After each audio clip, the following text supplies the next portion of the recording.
শুভ সকাল বন্ধুরা, আশা করি সকলে অনেক ভালো আছেন। মাদার কিচেন অ্যান্ড গ্রাম্য রেসিপি ব্লগে আপনাদের স্বাগত জানাই। বরাবরের মতো আজও একটা নতুন ভিডিও নিয়ে হাজির হয়েছি আপনাদের সামনে।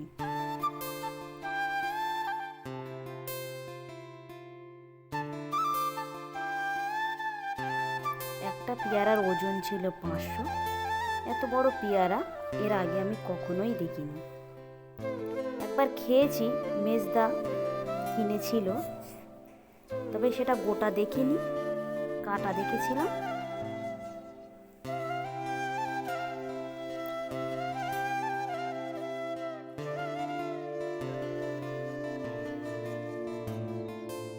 আমি আজকের একটা রেসিপি তৈরি করব। বাড়িতে বাচ্চারা তো সবজি খেতে ভালোবাসে না।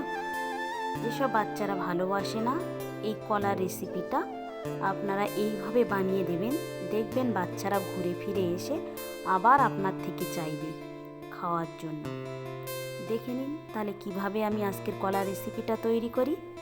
সঙ্গে থাকুন, শেষ পর্যন্ত ভিডিওটা দেখতে থাকুন।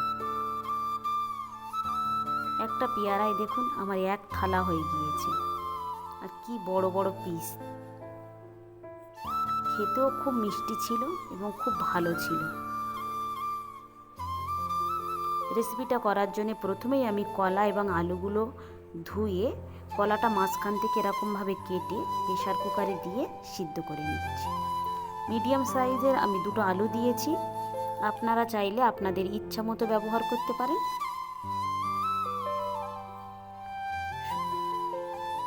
একটা সিটি মেরেই আমি প্রেসার কুকারটা বন্ধ করে দেব। খোসাগুলো ছাড়িয়ে নিয়েছি আলু এবং কলার গা থেকে। এবারে আমি এক এক করে মশলাগুলো দিয়ে দিচ্ছি। হলুদ গুঁড়ো, লবণ,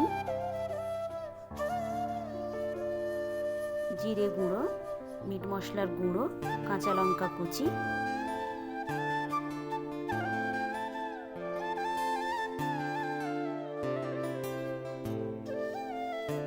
দিয়ে ভালো করে আমি মাখিয়ে নিচ্ছি আলু এবং কলাটাকে। ভালো করে মাখানো হয়ে যেতে আমি অল্প পরিমাণে বেসন দিয়েছি, দিয়ে আবার এটাকে ভালো করে মাখিয়ে নিচ্ছি। আমার মাখানো একেবারে কমপ্লিট হয়ে গিয়েছে। খানিকক্ষণের জন্য এটা আমি রেস্টে রেখে দেব। তবে আপনারা পেঁয়াজ এখানে ব্যবহার যদি করতেন, কাঁচা পেঁয়াজ, তাহলে খানিকক্ষণ রেখে দিলে পেঁয়াজ থেকে কিন্তু জল ছাড়তো। সেই কারণেই আমি পেঁয়াজটা কলার সঙ্গে না দিয়ে ওই সমস্ত মশলা একসঙ্গে চিংড়ি এবং ওই মশলাগুলো বেটে নিয়ে আমি এইভাবে একটু ভেজে নিচ্ছি। এখানে আমার আছে চিংড়ি, আদা রসুন, কাঁচা লঙ্কা বাটা আর টমেটো, একসঙ্গে আমি বেটে নিয়ে এটাকে ভেজে নিচ্ছি। তবে টমেটোর পরিমাণটা একদম অল্প দেবেন। স্বাদ মতো লবণ দিয়েছি।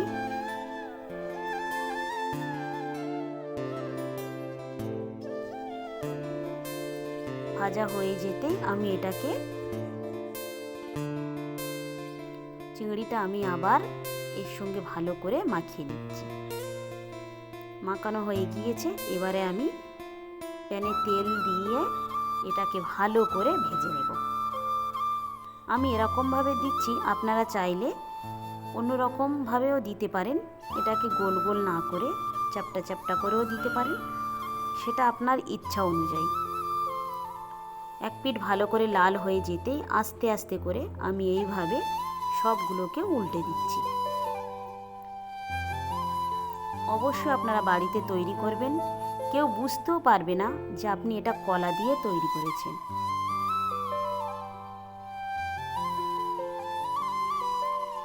এরকম লাল লাল করে ভেজে আমি তুলে নিচ্ছি।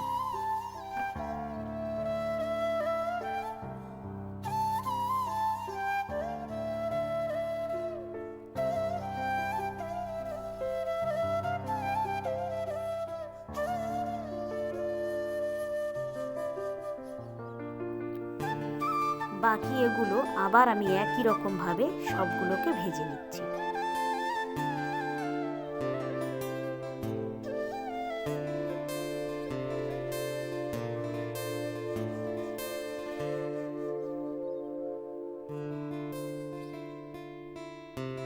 দেখতে খুব সুন্দর ছিল, বাইরে থেকে মুচমুচে এবং ভিতরে একদম নরম। ভিডিওটা তাহলে এখানেই শেষ করছি। ভালো থাকবেন, সুস্থ থাকবেন, আর ব্লগটি কেমন লাগলো অবশ্যই জানাবেন। ভালো লাগলে একটা সাবস্ক্রাইব করে দেবেন। দেখা হবে পরবর্তী ব্লগে।